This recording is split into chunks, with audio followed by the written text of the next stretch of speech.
turn it up the volume and stuff, you'll have to, I don't know how to work that. Okay.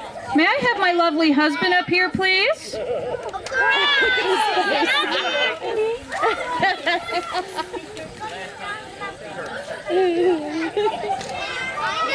We have a special little program for you today.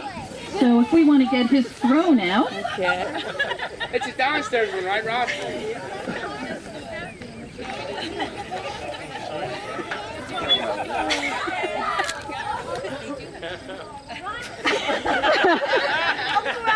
And don't worry, we're nervous too. So. Oh my, look at that. Right here. Right here. Oh boy. Right here. Happy birthday, honey.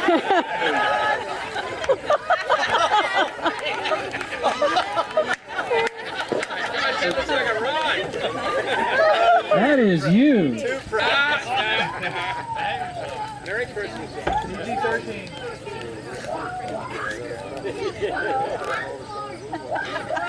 He's cursing at me. He's not amused. Well, ladies and gentlemen, it is a pleasure to welcome you all to another edition of This Is Your Life, Sorta. Today we pay homage to a man whose life accomplishments, well, there really aren't any.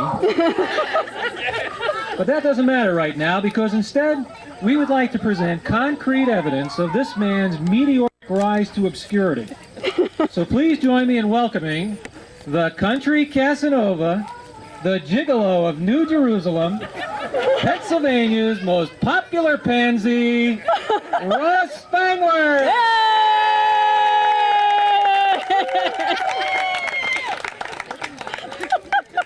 It's time to begin, and I want you to know that while I'm afraid I'm about to reveal some hidden family secrets, the integrity of our story must remain intact.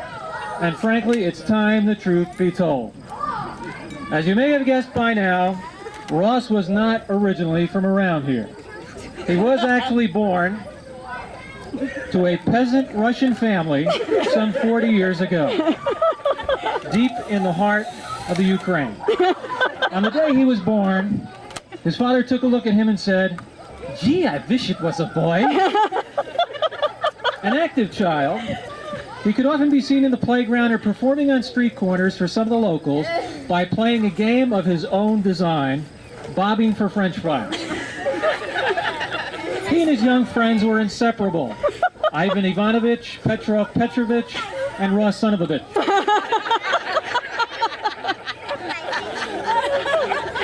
Returning home each evening, Ross would listen intently to the passionate conversation around the dinner table.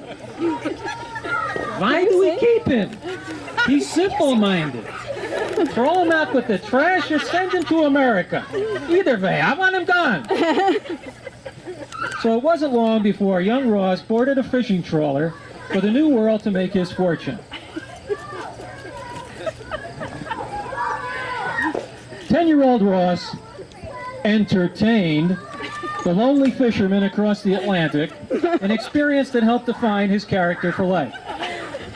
He was eagerly adopted by a generous Pennsylvanian couple looking to provide a pet for their strapping young son. At the immigration office, Mr. and Mrs. Spangler asked, "Hey, does he come with?" Confused, the INS official quickly prepared Ross's papers and off he went with his new family. Fitting in was not easy, however. Learning Russian was hard enough, but whenever Ross's dad gave him instructions, he could only respond by saying, okay. His brothers were better looking, more athletic, and a whole lot smarter than he. But they patiently tried to teach Ross some important life skills.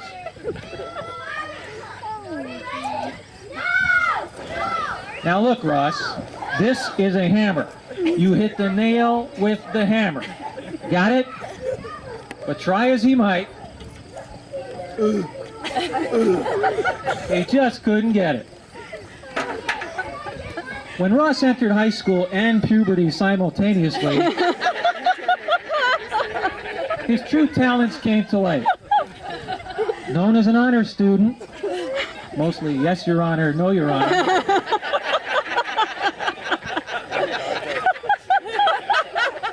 he could often be seen walking through the hallowed halls of Elko High with a bouncing bunch of buxom young girls, joyfully singing the following.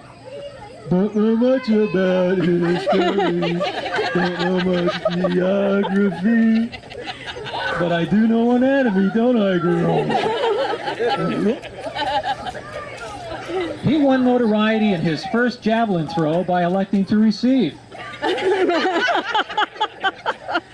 One of his most poignant memories were the remembered words of wisdom from his high school principal, who sought to take Ross under his wing. He would often walk up behind Ross, gently put his arm around him, and say with conviction, "Boy, you ain't gonna mount a jack."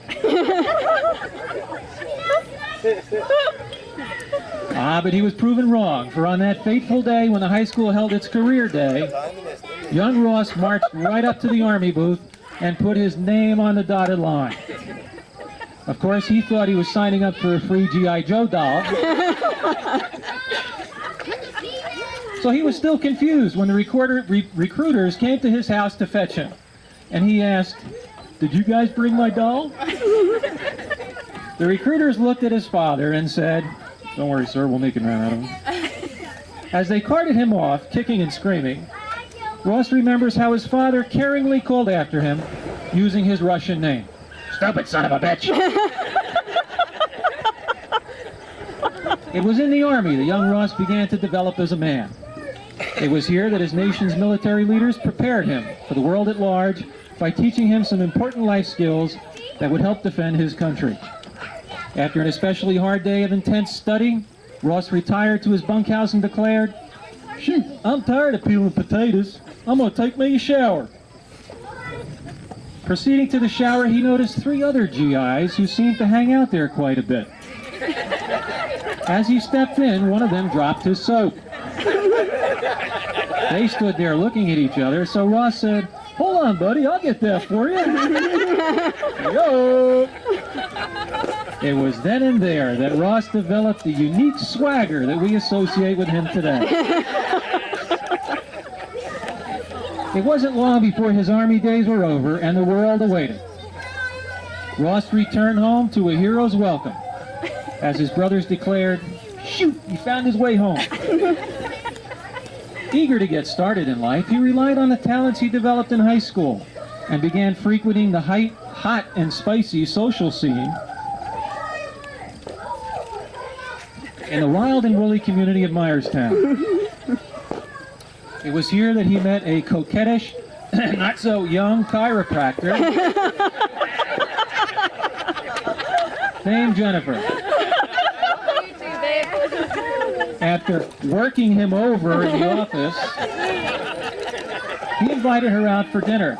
Jen was a light eater, meaning as soon as it got light, she started eating, so they went to the nearest all-you-can-eat joint.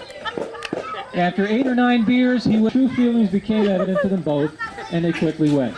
Full business, had 2 wonderful and beautiful daughters. Hey!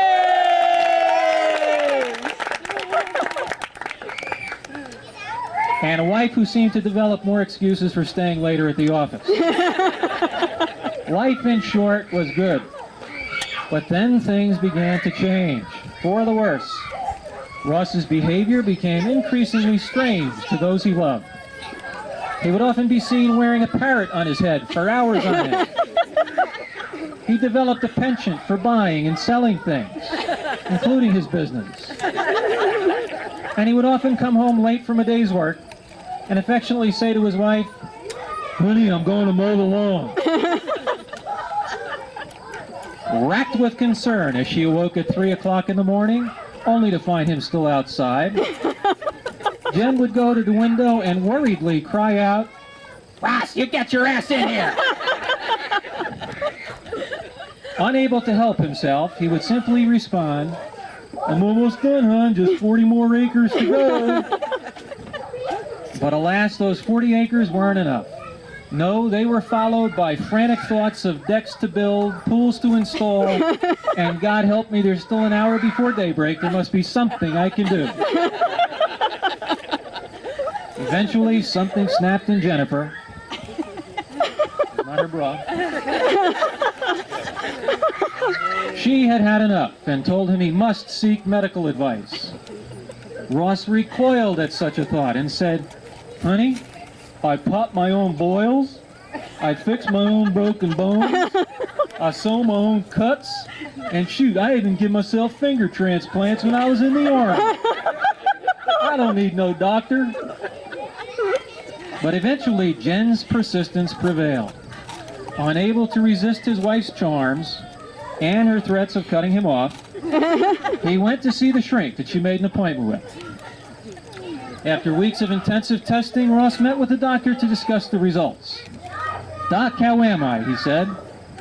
"Well, after careful consideration of these numerous tests, I must sadly tell you there is only one inescapable conclusion. You are a simple-minded moron.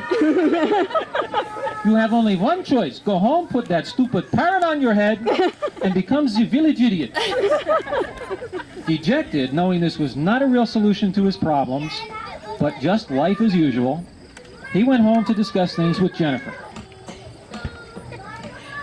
She listened patiently and quietly, and then came up with a solution, which she calmly shared with him. "That's it. This Sunday you're going to church with me." Clearly uncomfortable, but not wishing to anger his wife, he popped a growing boil, spiffed himself up, and attended church that very Sunday. After the services, he was surrounded by church officials who asked him detailed questions such as, "So Ross, how did you like?" He responded by saying, "Well, I don't care much for the religion part, but if you got something else I could do, I'd love to help. I could pick those rocks up over there and put them over there, and then move them over there, and then pick them up and move them over there." Confused, but smelling new blood, they quickly gathered into a huddle, and after much intense discussion,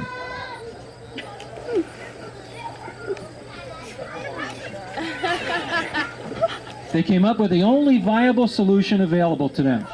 They made him a deacon. And so at this advanced stage of his life, on any given Sunday, you can see all of the female members of the congregation eagerly pressed to the stained glass windows, watching this half-stripped and sweating convert out in the churchyard doing the work of the Lord. Thank you for joining us for another edition of This Is Your Life, Sorta.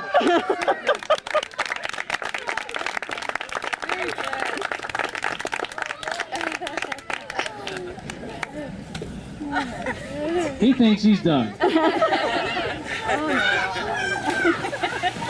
thunder's appropriate, Ross. There's some people who would like to say a few words on Ross's behalf, and we'll call them up individually, and then we'll move on to some other festivities that we have planned for you. Please don't go away, and let's begin the speeches with Glenn. Glenn, come up. Glenn. They told me you wanted to be number one, right? Remember this, Ross?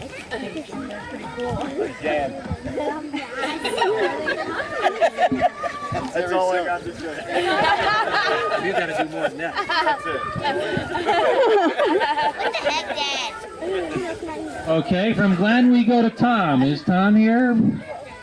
Come on up, Tom.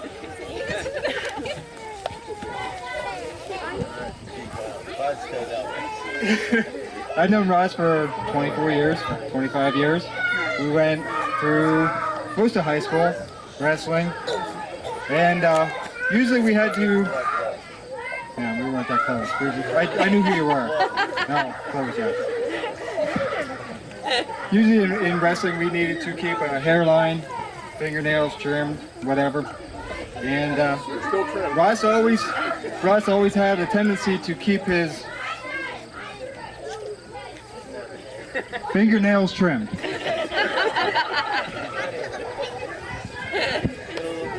No trouble with the rest of them. And And Jerry. You. The big guy. Numero uno. The boss. Captain America.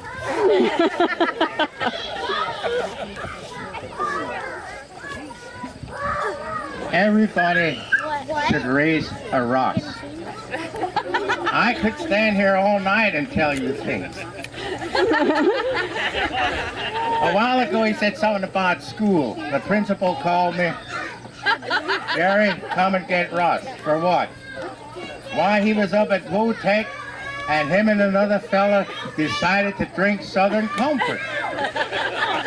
Russ got himself half pickled, went outside, and got in somebody else's car.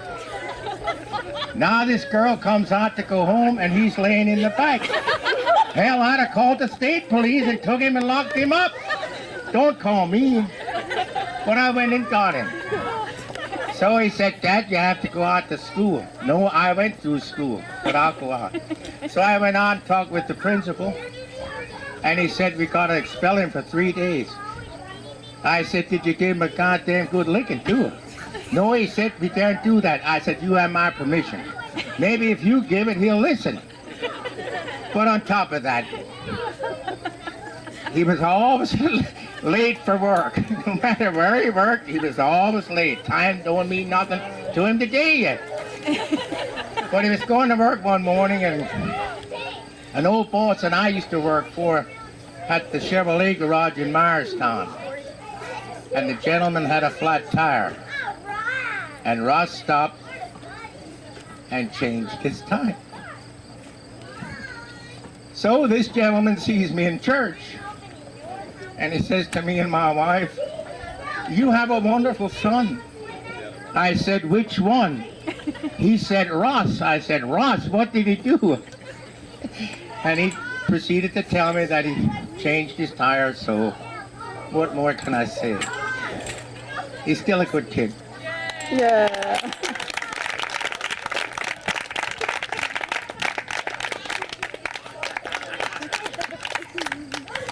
And Jerry, don't you have something else to do? Huh? Don't you have something else to show us? Something else. Come on, Jerry.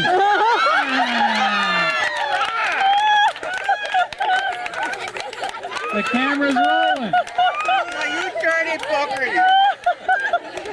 And I said don't do that.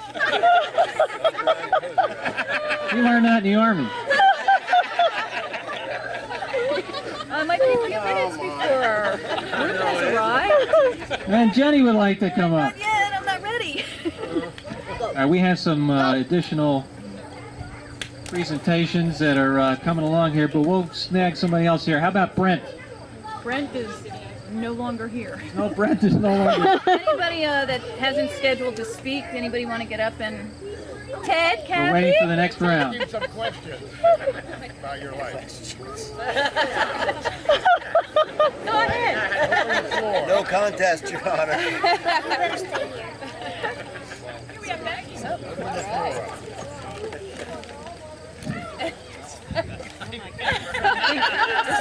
This is Becky.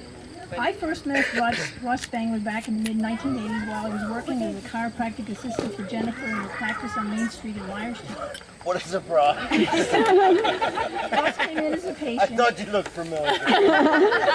Ross came in as a patient. He had long shoulder-length hair and was habitually late for all of his appointments. When I mentioned this to him that he was late, not by minutes but by hours, he would say traffic was very heavy getting here. He lived 2 blocks from the office. My first impression of Ross was that he was very good-looking, crude, obnoxious, extremely funny, crude, intelligent, crude, ambitious, crude, and hardworking. Did I mention that I thought he was crude? As I got to know him better, I realized that he belonged to the man in Myerstown who I would see on occasion at functions who would drop his drawers to show his latest pair of boxer shorts. Then I'd learn to understand. Mary, the other girl who worked in the chiropractic office, would not deal with Ross when he came in. She didn't enjoy his sense of humor. But it wasn't very uncommon to get phone calls from very famous people.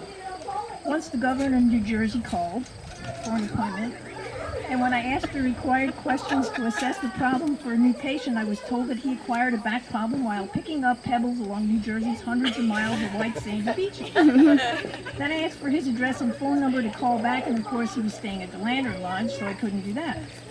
Other calls I would receive were to ask if chiropractic could cure limpness. No matter how hard I tried to foil these prank calls, he always had a quick-witted answer to my questions. One day a man called Ricardo called. Speaking a very heavy Latin accent, he needed to know whether the tables that the doctor adjusted on were made of genuine Corinthian leather. Elmer Fudd would call and tell me that he felt like he was on fire and that he really, really hurt. Abner Stoltzfus called to find out if chiropractic could do anything to help grow hair. When I asked who referred him to us, he said it was his girlfriend, Sally Studenton. It got to the point where I was calling everyone Ross when they called with an unusual name or accent. Those calls turned out to be legitimate, and I looked like an asshole. After getting to know Ross, I thought he was good-looking, crude, obnoxious, extremely funny, crude, intelligent, crude, ambitious, crude, and hardworking. Did I mention that I thought he was crude? Ross is the only human being I know who can pass gas at the speed of light. He can clear a room in 10 seconds. In case of another terroristic threat, I think we need to alert Ross for poison gas in defense of the country. Ross is also very complimentary. You can always count on Ross to cheer you up with a comment like, "Your eyes look like piss holes in a snowball." I was trying to find a small gift to give Ross to express exactly what I think of him. But because this party is a mixed group with all ages of people, I felt I should restrain myself from saying something that would fall on young ears. As you turn 40, remember that as you age, you can only drink one bottle of wine cooler in a limousine on the way to a Jimmy Buffett concert in New Jersey. Not only because you can't hold your liquor, but because in your younger years, when you could hold your liquor, you could piss out a window. A woman can't do that. When I graduated from high school, our class motto was, "In youth we learn, in age we understand." Well, Ross, you will begin to understand as you turn 40 that there's a lot more by growing older, and this is just the start. Happy birthday to a real pain who is where this pill cannot reach. We love you.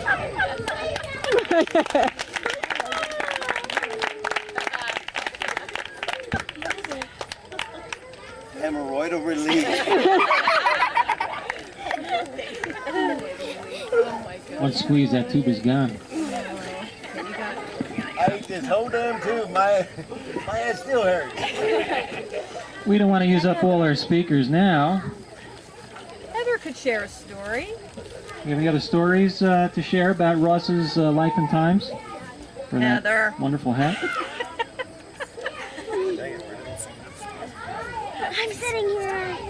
See, these are all my employees. This is what they have to endure. She's Heather. I know this is going to open me up for way more harassment from you, because I could only really come up with one big story, and that was when I first started working for Dr. Spangler. I thought everything had to be straight down the narrow, and you called and you said your name.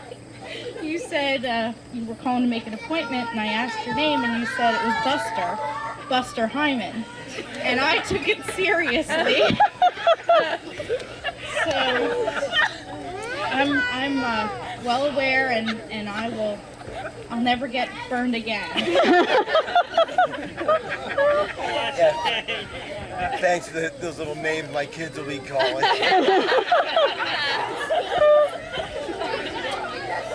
I'm not ready yet. To entertain and stimulate. Justin from Uglyville, Utah. Please welcome the RuPaul dancer. Hey, I thought it was the other one. Yeah.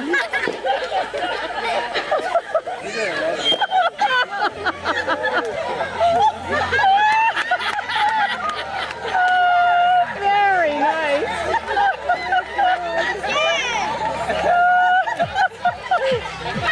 Come on, shake it.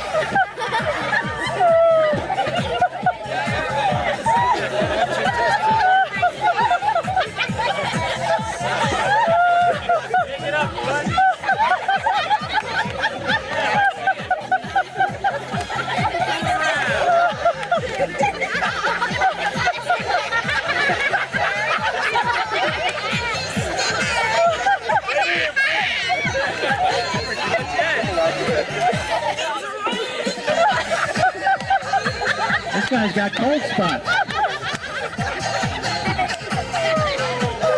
Glad to be here.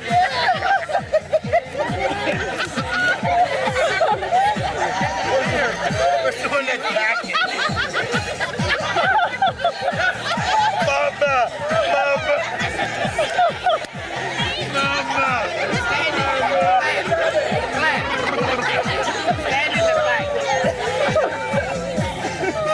Oh, he's reaching. He's dropping. Whoa! Hey, no dropping. I want to take a picture. She's got Get over there it. together. Get over there together. Oh, I have to stay back there. Hey, After, well, there's no more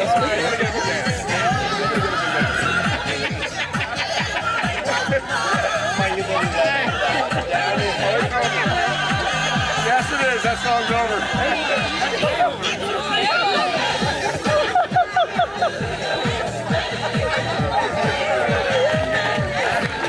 All right, you pop actors, come on back. Hey, we need Brent and we need Kurt. Yeah, Bert. Brent, Bob. Brent, Bob. We need Brent, Bob.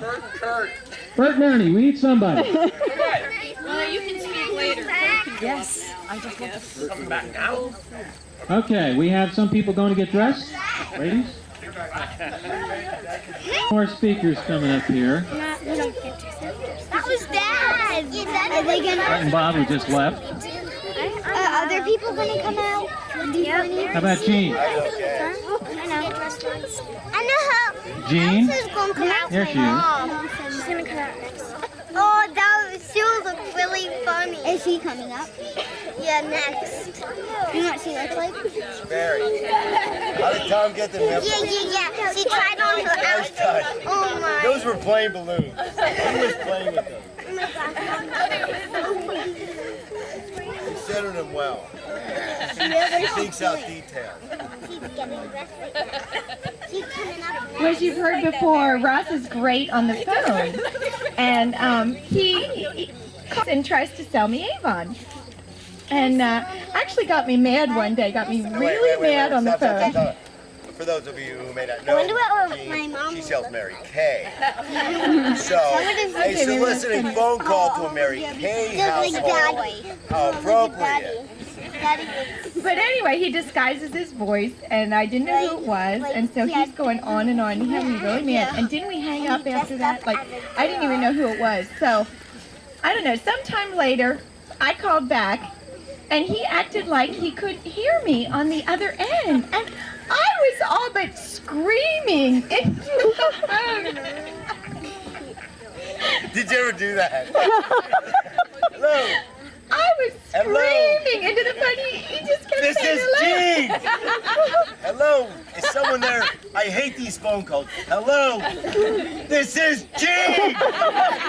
Jen, no one's here. I hate this. Hang on, and then do it again. So anyway, he really got me. He really got me. I was so mad.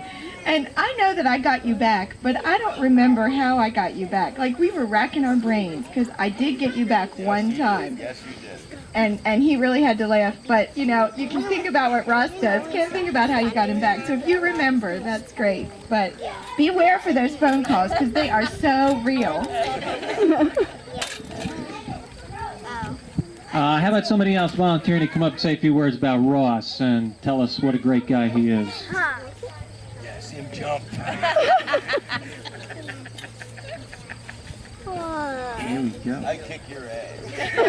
I think my dad's going to do it again. No. I've known Ross all my life, although there have been several occasions when I chose to deny it. This particular birthday card will confirm that. Open it up.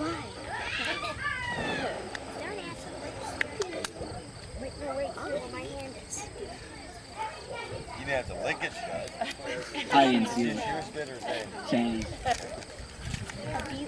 Yeah. I can smell it. Why did you have it What'd in you your do? hand? I didn't know it was in my hand. All right. It says, it's a dog in the cover. It says, it's your birthday. I asked this lady at the card shop to help me pick out a birthday card for you. She said, what's your friend like? So I told her. So she told me to get out and she called security. Just kidding. Happy birthday.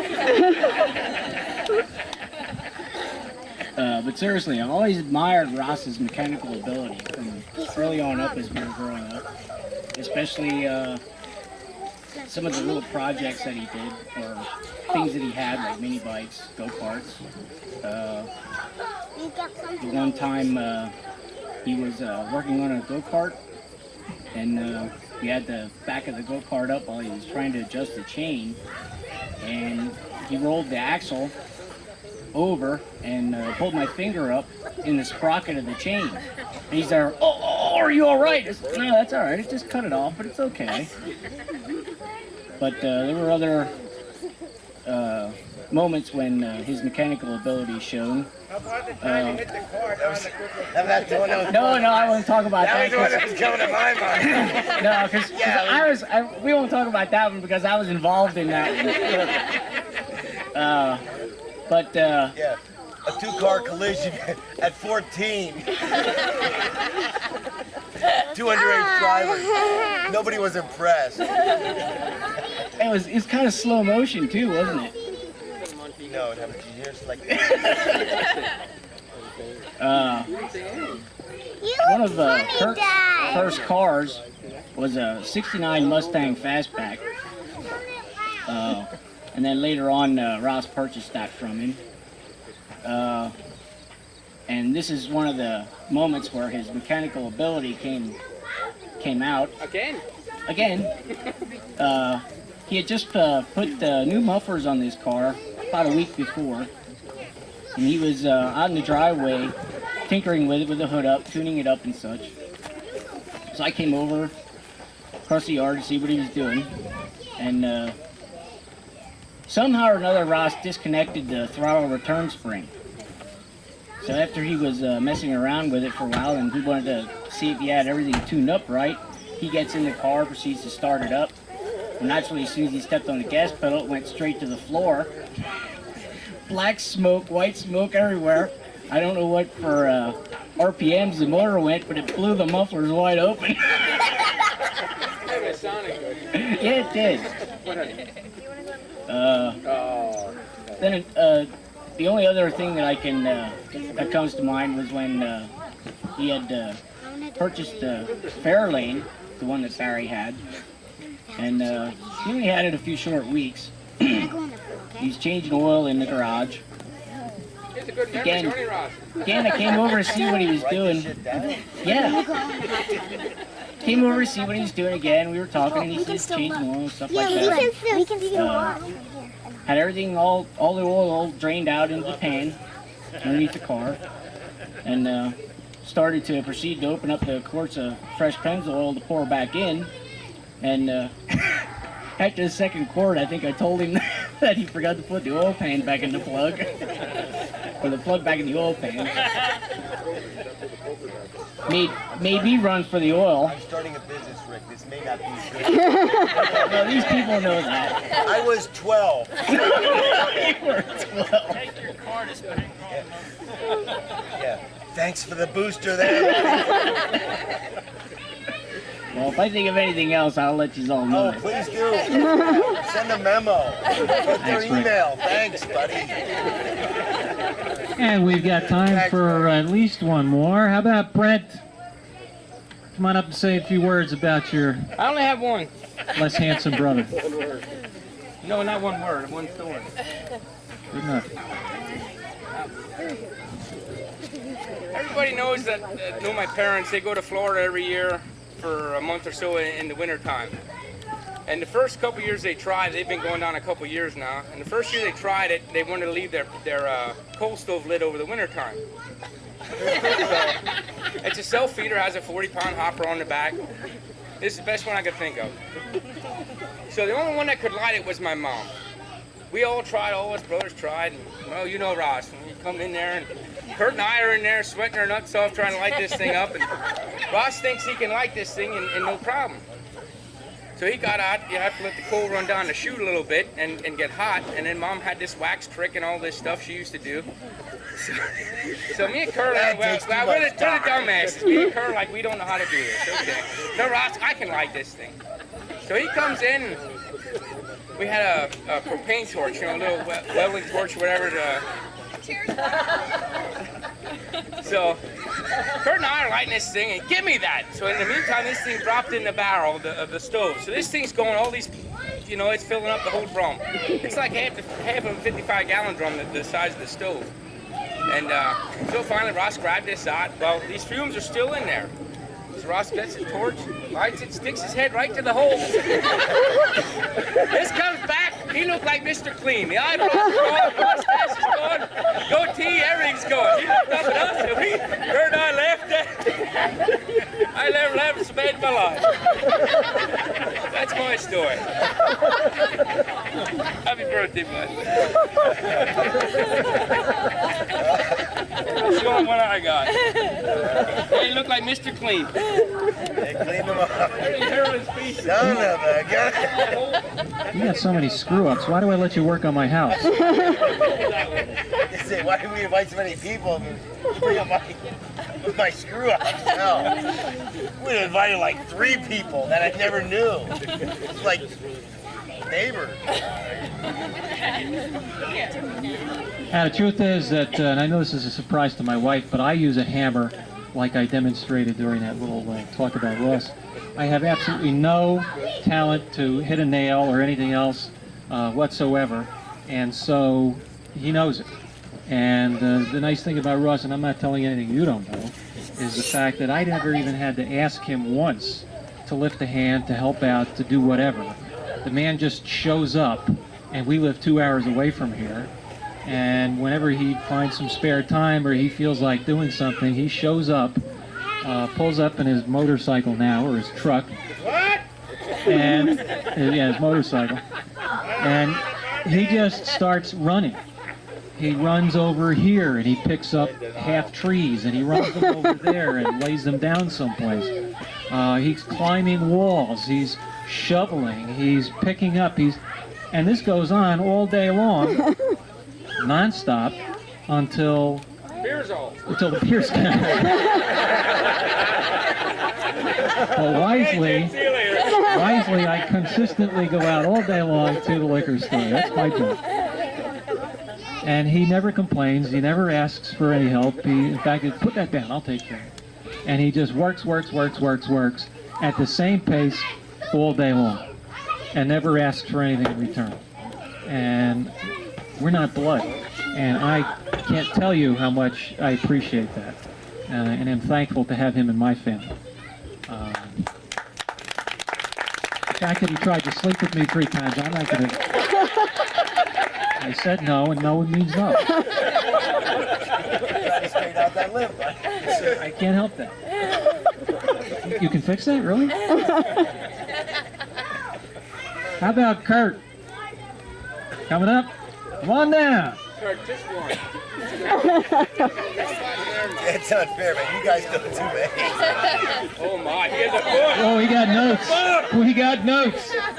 Take your time in there. Merry Christmas, Ross. I don't know him that well, but I'll come up with one here. He was born the runt of the litter. Still is.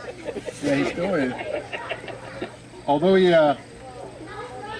is the smallest of our family, I think he has one of the biggest hearts of our family.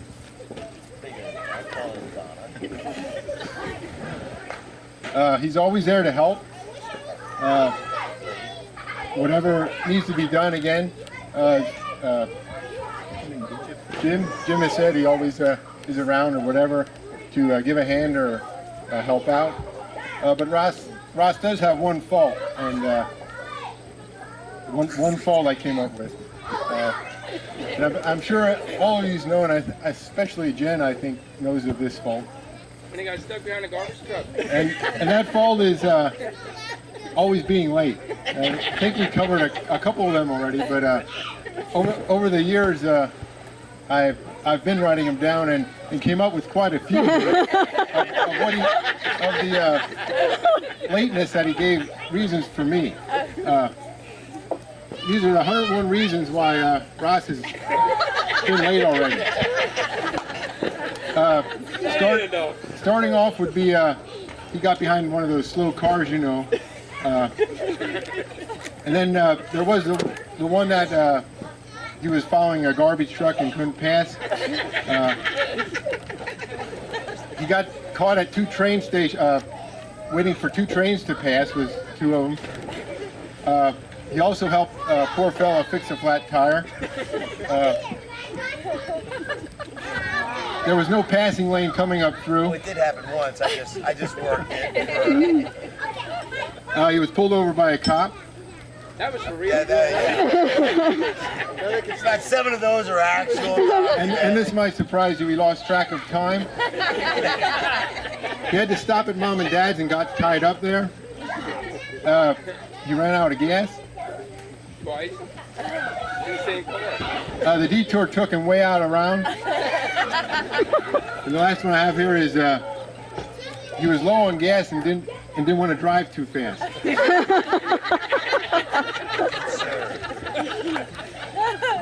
But he is a good guy, a good brother. I appreciate all his help that he's helped me over the years. And I'm sure everybody here has been at your house and helped out some way or something has done. But I do appreciate my brother and happy birthday. Thank you.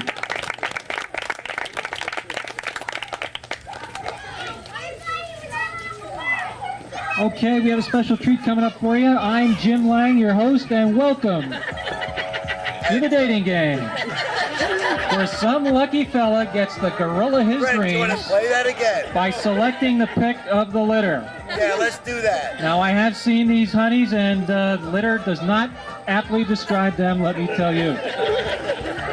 The love-struck couple will have a night on the town, rocking the night away at the annual Reading Motorcycle Club Blowout. It will be a fun-filled evening of Boilermakers, Jello shots, and just plain chugging till you pass out on the grass. A free trip to the Reading Hospital for Opera Party stomach pumping is always included. Let's welcome our contestants. Bachelorette number 1 was born in Softail, South Dakota. She enjoys going to the Reading Motorcycle Club, getting tattoos, and feeling the breeze in her hair while holding on to the back of a Harley man. She wants a man that smells like old Milwaukee, has the United States tattooed on his chest, so they can explore the country together, and can warm up to the engine and not choke when it gets cold. She enjoys a man who is throttle happy, Hot Rod Road.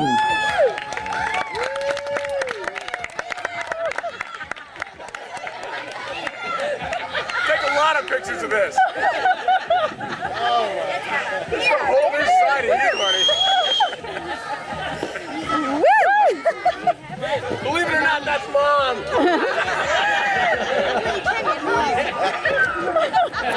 Now that is leather well used, let me tell you. Bachelorette number 2 hails from Dynaglide, Delaware. She's a fun-loving gal who is proud to say she's never been employed. Instead, she likes to hang in dive bars, cling to any man with a big bike, and freeload her way across the states riding for free. When the bike gets as stale as the beer, she moves on to the next big hog. Someday her dream job would be to be the barmaid at the Dewdrop Inn. Her ideal man, a rockin' dude with a great job hauling in about $15K a year, with no greater aspirations than to live and ride free. Pick her, and you'll never have to bike yourself. Please welcome Hog Jammin' Jenny.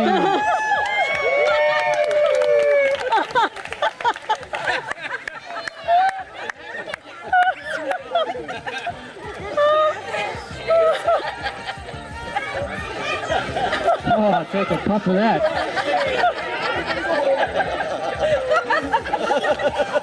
Who's your hairstylist? Bachelorette number 3 lived in Wide Glide, Wisconsin.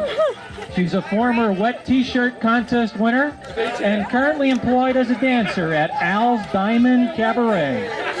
Her dream date man would have tattoos from head to toe, a hog between his legs, and piercing only she could see. He would take me on a trip where we would sleep on the roadside in the soft green grass.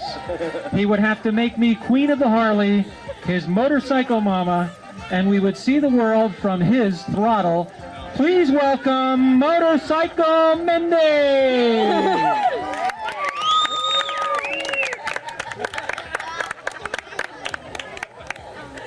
Hey now! Oh, pick me, baby. Who got the leather concession on this party? Yeah, Never heard to give up their lives for that outfit. yeah, he's what he said. Look here, sweethearts. Look here, girl. Look here, girl. Blackmail. Okay, Ross, you have your 3 contestants here, lovely as they are. I'm sure they're just a tad warm in that leather outfit, so let's begin the game. You are allowed to ask 1 question per contestant. And Ross, here's your microphone. Okay.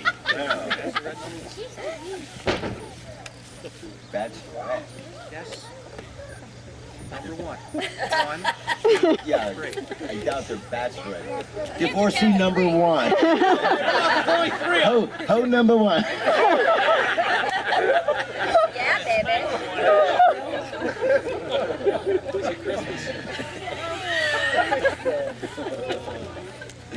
Hallelujah.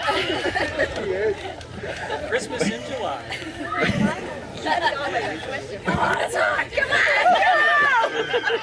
We're sweating over here, I wasn't prepared for this. Okay. Enjoying the sweat idea. I was going to say, I'm working it. And blackmail photos will be... sweating over here. What actually is the temperature of your inner thighs right now?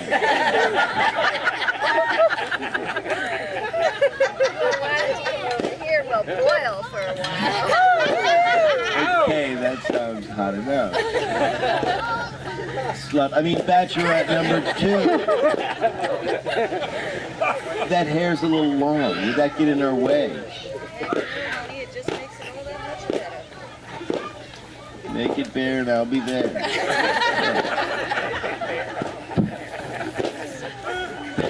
Bachelorette number 3. A little new to the scene here. Got mechanics gloves on. What can they do? Come on over and I'll show you.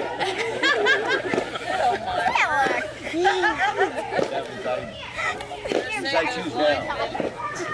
Oh, okay.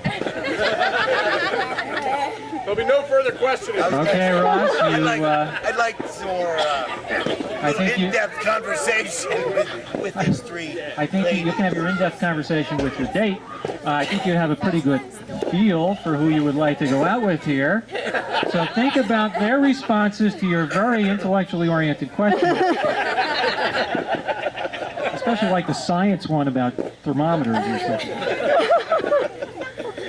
Will it be Bachelorette number 1, Bachelorette number 2, or Bachelorette number 3? 4! Was it Elko High School?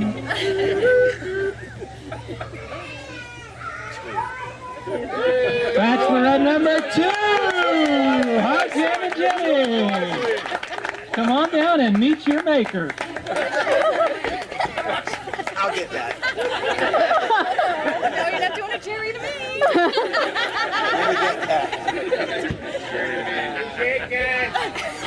He says I'm dead.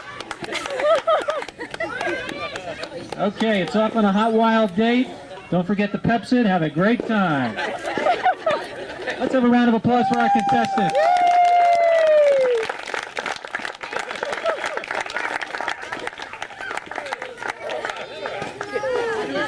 I think the other two men need to, Jenny. Hey, Hawk, jamming. Jenny. You got two other next in line. Men.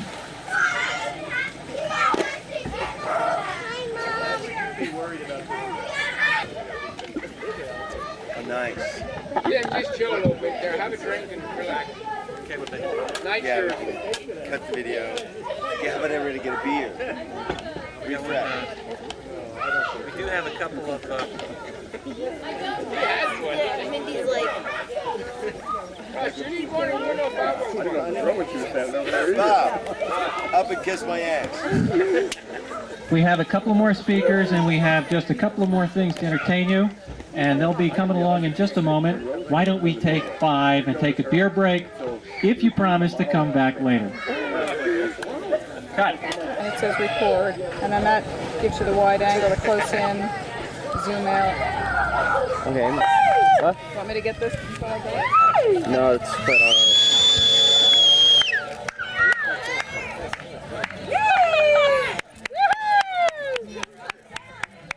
Ross, Brett and I traded shoes. What do you think? Yes, Mom, I got it. Look, you like that little touch.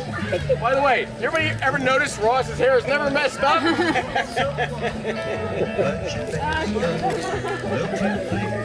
We're gonna have another guest come out here pretty soon. Back in Bill. We'll be dancing for you.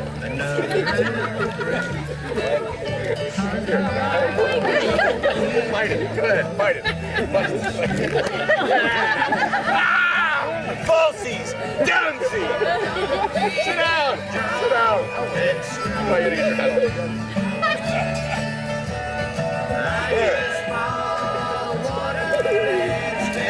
Let's get something straight between us. It is straight. There he comes. Here comes my brother. I mean, my sister. Come on, sis! Sister's got a friend. It's yours! It's yours!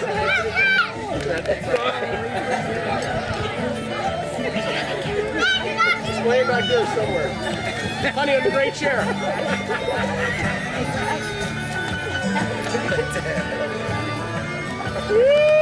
Trigger!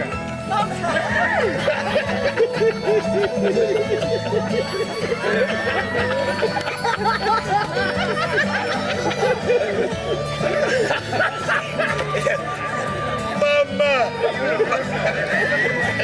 They have multiple uses. Mama! Mama!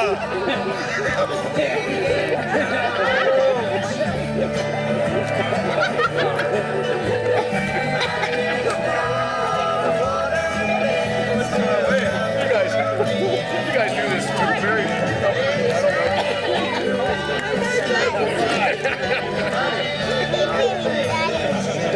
Oh no, a popper! Another popper!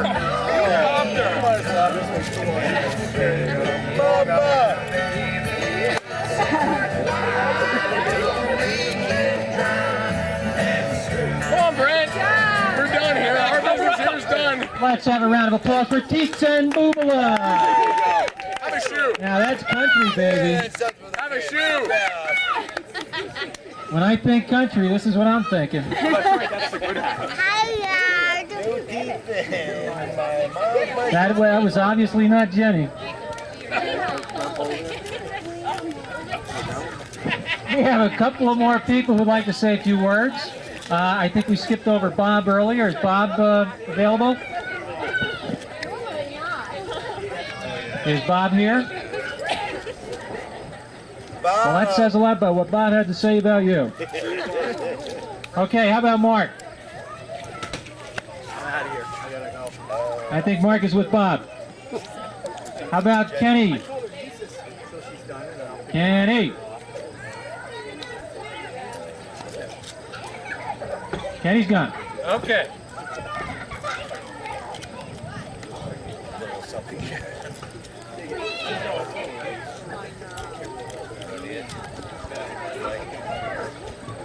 No cone. No, the speakers. Let's choose that till you're done. It's over, Brad. Happy birthday. Thanks. John. Round of applause for the musician here. John Hay. Works us into his schedule every year. Great guy. Thanks, John. Ross, we all know how much you enjoy vacations and spending time with your beautiful family. That's why your wife has planned a special trip that she knows will mean so much for you, because it will allow you to share this time together with them. So Jenny has planned a spectacular 4-day trip that includes 5-star accommodations in the back of a pickup truck with sleeping bags, luxury showers courtesy of freezing cold garden hoses, 0-star meals with all the Milwaukee beer you can drink and all the cigarettes you can smoke, as well as the latest in exercise equipment such as running for your seats in the blistering hot sun and hollering to country music as the dust swirls around you. Yes, Ross, you and your family are going to the glamorous, the exciting, the exotic Jamboree in the Hills. And to show you their excitement, your family is here to model the latest in Jamboree attire and accessories. So come on out, girls, and show this man how much fun he's going to have.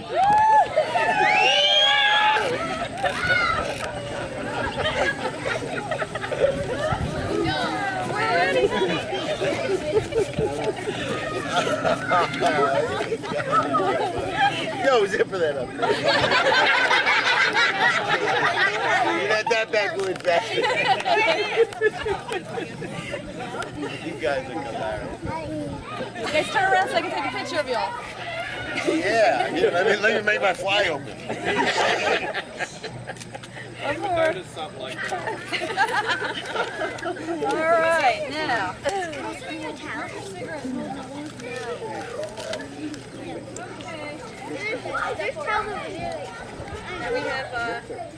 We have one more act.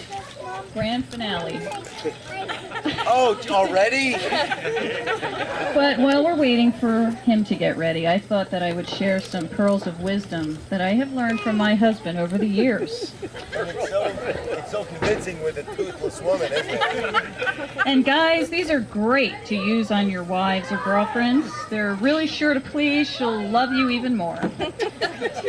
When you're first dating, ask her out and tell her you'll be there at 8 o'clock. When you show up at 10:15 and she is baffled why you're there at all, tell her that you knew you'd be 5 minutes late, and late is late. So what does it matter if you're 2.5 hours late? Are you ready to go out or aren't you? Or perhaps you could just not show up at all. That would be fun too. When you get in your first argument, knowing that your girlfriend grew up with a British mother and a double negative spoken in her household was grounds to have her mouth washed out with soap, look at her and say sternly, "Oh, it don't matter no how." Then have her repeat it. It will sound very prophetic. I should have known I was in trouble when people asked me repeatedly in the beginning of our relationship if I knew his dad and what he did at weddings. Or I should have questioned his sister more when she kept saying to me, "He's your man." All right, for the guys, make sure you use your MAC card all the time. And when your wife questions why you don't have any money in your account, say, "Well, I didn't know they were taking it out of our account." Make sure when you go on romantic vacations for two or to a concert that you get to know the entire hotel staff within 2 hours. Flirt with the staff, make the women in the staff feel like you're going home with them, and then get lost for up to 3 or 4 hours, right guys? And then act surprised when your wife is furious. After all that, and she marries you anyway, during the birth of your first child, remember that when you get to the hospital and your wife's water breaks in the car and she's in labor, wait until they are hooking her up to all the machines and IVs and say, "Man, I hope there's something good on TV today, because I feel it's going to be a long day." And then look at the contraction monitor and say, "Wow, there's a big one coming." And after your firstborn is 4 months old, look at your wife with those loving eyes and say, "Wouldn't it be fun to have two close together? They would be best friends." And when you bring that second baby home from the hospital, and the newborn and the 12-month-old are screaming bloody murder, look at her and say, I think we made a big mistake. The idea was this. Never, never commit to what time you will be home. And if she pushes you, and pushes you real hard, give her a time and show up at least a half hour late. Never tell her any more than you think she needs to know about anything. And as an added thought, make sure that you know every line to every movie that was ever written. And when you get together in a group, bore the heck out of everybody by going over and over and over all those lines until she's kicking you under the table. Shut up! Or take her someplace like a boat repair place while you're dating, and then spend 3 hours talking about boat parts with somebody in the boat shop while your wife is throwing a ball to a dog for 3 hours, and finally walks out on you, and then you say, where are you going? So, in spite of all this, honey, Flashback. where could I find a guy who plans these parties year after year, stays up all night preparing for them, who worries if the kids have enough prizes, who sews all our Halloween costumes, sews the girls' brownie patches on their vests, or who talks sewing or wallpaper talk to my friends to find out how to do something? Where could I find a guy who is always willing to lend a hand to someone? All in all, it's been a fun but interesting ride. Happy 40th, honey. And it doesn't get any better than this.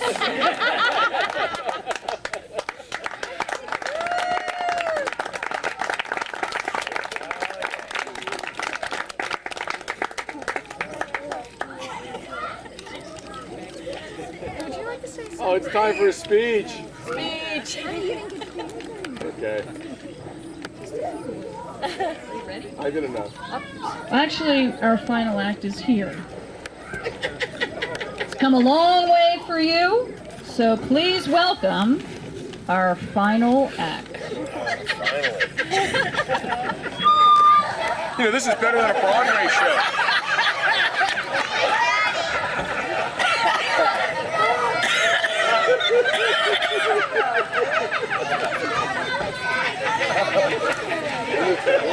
The king has left the building. King's in the house.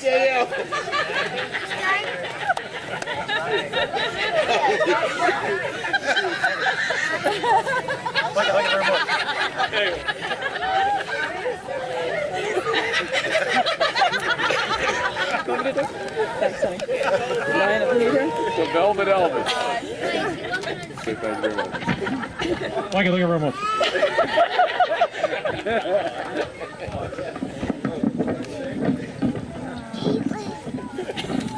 Even Elvis is getting a little old here.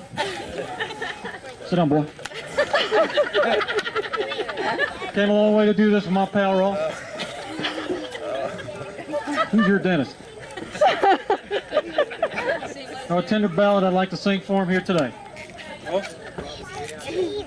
And now, the end is near, and it's time to face the final curtain. My friends, I think it's clear that Ross is queer. Of that we're certain. He rides his hog all day to compensate his lack of manhood. And Jen, his nagging wife, would live if she could. His temper flares at times, but his bark is worse than his bite. When asked to do a chore, he often whines, then works all through the night. He thinks that he can fix anything with just a hammer, a skill he learned quite well while in the slammer. And this old man, is he not just a balding head and growing pipe? His secret is to ride it out because he's stubborn as a crowd. And through it all, he's not so tall and does things his way.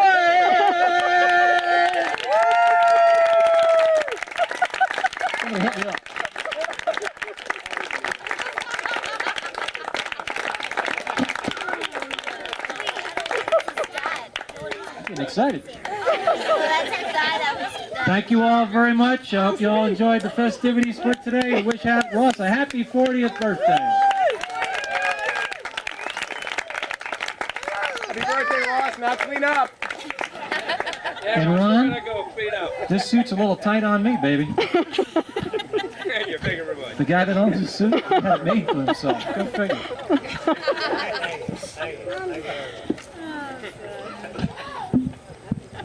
All right, I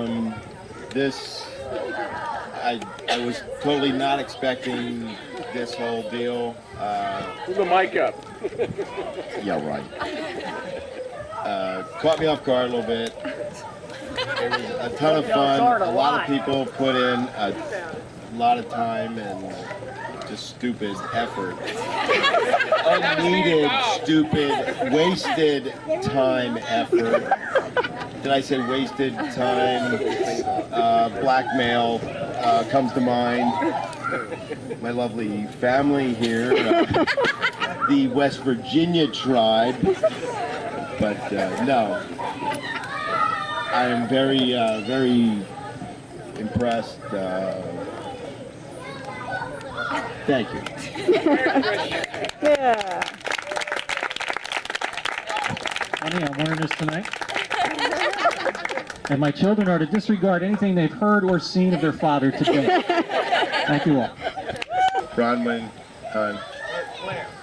anybody else who was involved, which I don't know, but thanks. It was fun.